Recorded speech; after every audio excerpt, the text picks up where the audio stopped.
nongera ndabaha n'ikaze muri aya makuru ategekanya uko ikirere kizoba kimeze ejo ku munsi wa gatatu igenekerezo rya 15 ndamukiza umwaka w'ibihumbi 2026.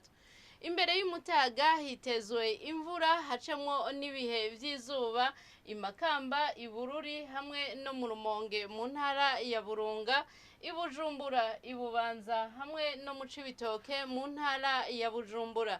Ahasigaye mu gihugu cacu hakazokwibonekeza ikirere kirimwo izuba n'ibicu bike bike.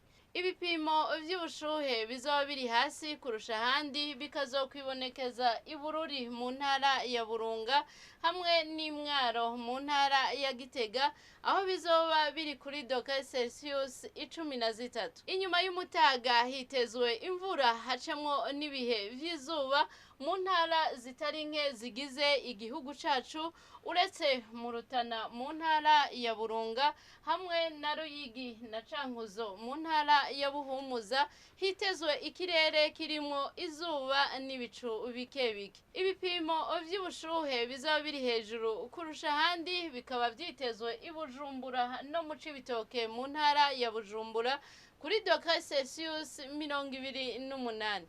Hitezwe yuko izuba rizoseruka igihe c'isaha 12:02 z'agatondo riheze rirenge igihe c'isaha 12:02 z'umuhingamo. Nuko rero aha niho hagarukiye amakuru y'ikirere mwateguriwe n'ikigo Ijebu. Adeline Ngenze buhoro ni jene yabashikirije, mwakoze kuyakurikirana.